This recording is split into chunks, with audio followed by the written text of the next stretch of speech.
At 80, I still thought I was fine, until I woke from a short nap and my heart was racing, with no idea why, nor daring to tell a soul.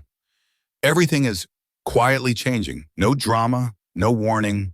It is just one day you find you cannot climb 3 stairs, or wake from a short nap with a strange heartbeat that you would not dare mention. People often praise old age as a reward, but few tell you frankly, after 80, each conscious day is a delicate gift. I used to think I was still fine, until I fell in the bathroom. Nobody knew. It was just a slight slip, but it nearly cost me everything. And then I realized, stroke, insomnia, forgotten pills, loneliness, do not arrive together. They come bit by bit, night after night, and I just kept pretending I was okay. Are you doing that? Smiling at your child, saying dad's still healthy, while you just woke midnight with one side numb? If so, then this video is for you. Not to frighten, but to remind you that after 80, you can still live actively, though life is not as simple. Today I will share 7 hard truths about being 80 and how to face them. To hold on to the years you can still live fully, live lucidly. Let us begin. The first truth is the body weakens without warning. It just quietly slips away. People over 80 do not die from a fall, but because they have weakened daily, unnoticed. And when they fall, there is no one there to break their fall. I used to believe health only changed with something big, a pain, a fever, a diagnosis. But in truth, the body after 80 does not dramatically collapse. It withdraws quietly, bit by bit, through the smallest things we often miss. When younger, just one tired day, next you would recover. But after 80, mild signs like slow standing, eating less, poor sleep, or simply not wanting to walk are the initial quiet hints of decline. According to research by the U.S. National Institute on Aging, NIA, muscle, reflex, and circulation decline often occurs very silently after age 80 and is a major risk factor for stroke, falls, and heart failure. I remember old Mr. Raymond, who played morning chess daily with me, suddenly was not at the park for weeks.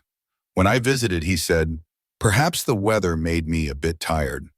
But I clearly saw him thinner, voice weak, eyes a bit dull.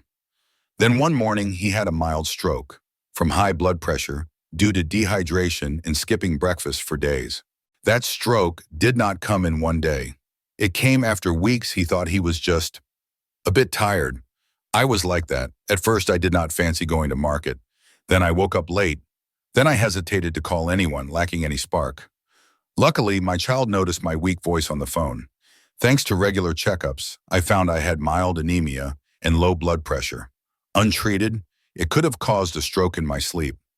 From that day, I learned to listen to my body daily, not waiting until I am sick to consult a doctor. I measure my blood pressure each morning, record meal times, sleep times, and if any day feels different, even just poor appetite, I call my child immediately. Not to worry them, but so I can carry on living more securely. If you are feeling a bit weaker, do not quickly assume it is natural for old age. That could be an early warning. Heeding it can prevent bigger issues later. Because after 80, what is important is not being sick, but not ignoring any small sign, so no stroke catches us unprepared. Next is the second truth. A light fall after 80 can be your last. It is not the fall that breaks your bones, but the fall that signals a lasting decline. The day I slipped in the bathroom, it was just a small slip. I broke nothing, just a slight hip bruise. I stood up myself, but then, the whole next week, I did not dare walk fast. At night, insomnia, ate poorly, and my mind kept replaying, what if I fall harder next time? And that is what I want to share today. After 80, no fall is ever minor. Each trip, no breaks, no scrapes, can trigger a cascade of physical and mental deterioration. According to the U.S. Centers for Disease Control and Prevention, CDC, every 19 minutes, an American over 80 dies from a fall. But scarier is, most serious falls are not the first one, but the second or third after the body has already quietly weakened. I saw Mrs. Ruth, my old friend, fall lightly in her kitchen, her slippers just slightly slick. Initially fine, but days later she slept poorly, dared not go out, stopped exercising, and just 3 months later, she had a stroke, reaching for a glass. The doctor said the fall did not directly cause the stroke, but it made her stop moving, eat less, lose sleep, and lose confidence. Those factors combined would weakened her brain's blood vessels, made her blood pressure unstable, and a stroke struck one seemingly ordinary morning. I used to think, I am still agile. Now I understand, agility only lasts if you actively work at it daily. I re-examined my home, slippery corners, enough light. I got new non-slip slippers, installed bathroom grab bars, and most importantly, I am honest with my family about any near misses, no more secrets. Because after 80, a fall, however small, does not just hurt. It can shatter your confidence in your own body, and then everything can unravel surprisingly fast. If your footing feels a bit wobbly today, do not wait until a fall to act. Take precautions now to sidestep that last fall that might have been avoided. Truth number 3, not eating at breakfast means lacking the energy to carry on. The elderly do not skip breakfast because they are poor, but because they think not hungry yet. But that skipped breakfast could be why they do not wake from an afternoon nap. I once had a time I skipped breakfast, not to save money, but because I just did not feel hungry. Woke late, tired, so I just drank a warm glass of water, then sat quietly by the window. My child asked, "Mom, have you eaten yet?" I replied simply, "Not hungry." I did not know that very thing was exhausting my heart, fogging my brain, and draining my body each day. After 80, breakfast is not just a habit. It is a cornerstone of survival. A full breakfast, however small, kickstarts circulation, steadies blood pressure, and gives the brain the fuel to function. When you skip it, blood sugar drops, blood pressure becomes unstable, blood circulation slows, and that is prime territory for a sudden stroke. According to the U.S. National Institute on Aging's Nutrition and Aging Section, NIA, people over 80 skipping breakfast for over 3 consecutive days face a 40% higher risk of blood pressure disorders, 35% for mild stroke, and significantly reduced balance reflexes. I once witnessed old Mrs. Elaine Amish, a friend from my wellness club, faint right in class just because that morning she forgot to eat. The doctor said she had acute hypoglycemia, but the real culprit was a string of casually skipped meals she had dismissed. She still thought, as long as I can eat lunch and dinner, that is fine. After 80, the body's reserves are not what they used to be. Each meal is a chance to refuel. Skipping one creates a real shortfall, and missing it in the morning when the body's just woken, dehydrated, and needs to reboot is especially risky. I started to retrain myself into the habit of eating breakfast with very simple things: half a slice of bread, 1 banana, a few walnuts, a cup of warm water with a bit of lemon. Not elaborate, just regular. And from then on, I've found myself more alert, walking more steadily, and facing the new day feeling genuinely refreshed. If you are also taking breakfast lightly, please stop and think, are you letting your whole day slip by in a quiet daze? Give yourself a proper start, so each day is about truly living, not just existing. Truth number 4, loneliness kills gradually. No illness needed to be lost. Some people pass away, not from illness, but because no one calls their name daily. I used to think dying from loneliness was a figure of speech until I experienced it myself. Not intense sadness, not crying, but no one asking what I ate today, if I slept well last night, or simply, "Mom, are you still well?" I still breathed, still ate, still walked, but my heart was cold, my mind empty, and my body went, silently faded like a lamp low on oil. After 80, loneliness does not just bring sadness, it wearies the heart, fogs the mind, and weakens immunity. Seniors living alone, with little chat, no connection, face a 50% greater risk of stroke, memory loss, and early death than those with at least one regular daily interaction. A report from the American Heart Association, OEHA, states, prolonged loneliness raises cortisol, stress, hormones, causes irregular heartbeats, fluctuating blood pressure. This is the silent pathway to an unexpected stroke. I recall old Mr. Howard lived alone in the red brick house down the street. Passing by, I would see lights on, but windows always shut. One day an ambulance came. He had had a stroke after waking, undiscovered till evening. Neighbors said he lived very quietly, but that quietness was the loneliness slowly killing him daily. I did not want to be like Mr. Howard, so I began calling a friend each morning. No long chat needed, just hearing a voice. Then I asked my child for a doorbell camera to see my grandchild wave off to school. These small connections, like sunbeams through a crack, keep my spirits warm. If you live alone, please do not think you are accustomed to it. Loneliness does not knock loudly. It creeps in with lasting silence. And a heart over 80 cannot bear that for too long. Proactively create a rhythm of connection. A call, a letter, a group activity. Do not wait for others to reach out. Ensure you keep living with purpose and joy before illness can intrude. The next truth is, forgetting medication for a few days can lead to a stroke. Just a few forgotten pills can trade for an entire unexpected emergency. I used to think occasionally missing a dose is probably fine. Tired days I would sleep early, forgetting my blood pressure pill. Late mornings I would double up for convenience. When my child asked, I would still mammo it off. Mom takes them regularly. But then one morning I felt slightly faint, heartbeat odd, a dull ache in my head. I sat, breathed, figured lack of sleep. But my blood pressure reading had soared.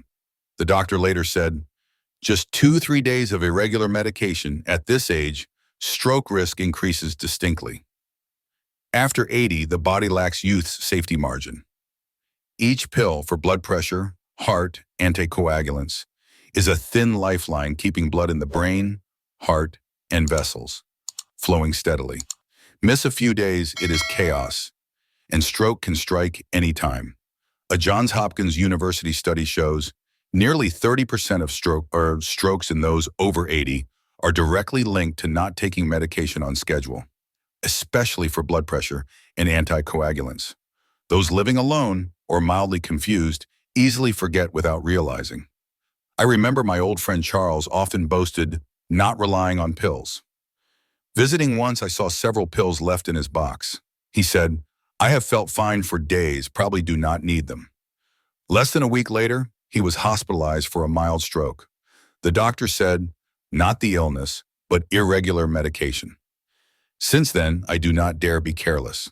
I set specific medication alarms, post a schedule on the fridge, ask my child for weekly checks.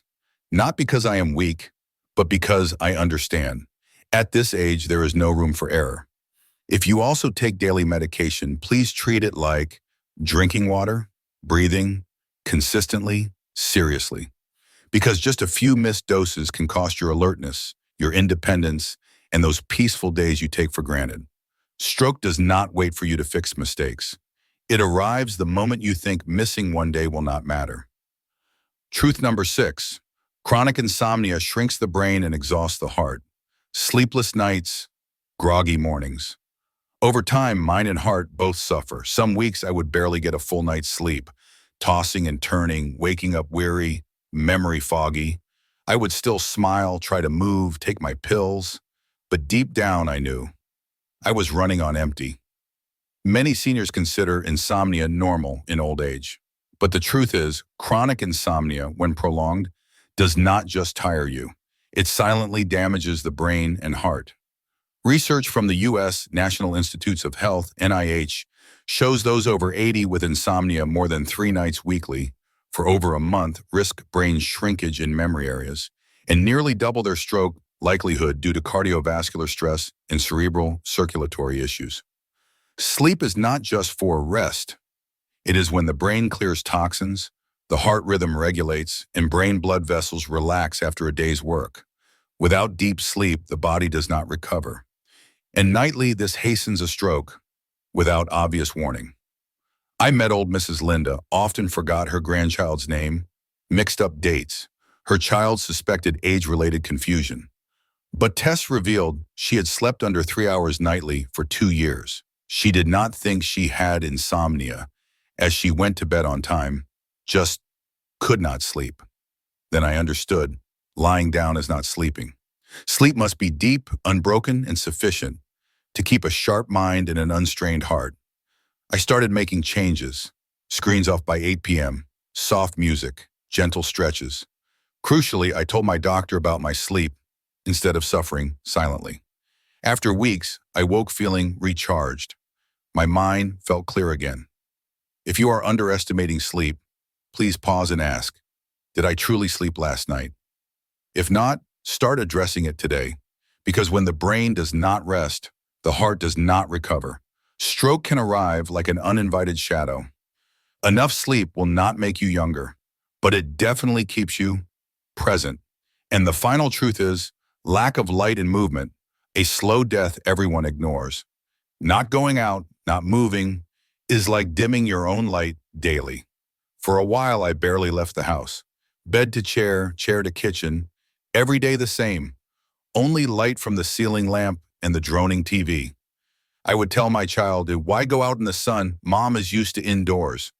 But used to is not okay, because my body was slowly weakening, unbeknownst to me. After 80, lacking gentle movement and natural light does not just shrink muscles. It disrupts your body clock, slows metabolism, raises stroke and depression risk. Sadly, many seniors live this way, quietly, passively, and fading in silence. A major Harvard University study found those over 80 without daily sunlight and at least 20 minutes of movement face a 3 times higher risk of mild stroke and early dementia. An old lady I knew, Mrs. Edna, lived in a small house, curtains always drawn.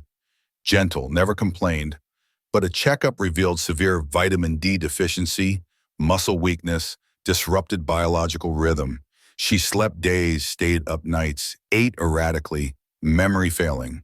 The cause: no movement, no sun, no interaction. 3 seemingly trivial things, but combined, enough to make someone drift from their own life unnoticed. I looked at myself and started changing. I opened the window early, sit on the porch 10 minutes daily, then increased to a 5-minute garden walk, then 10. Not much, but each time I feel brighter, mind clearer, eyes brighter, spirits less gloomy.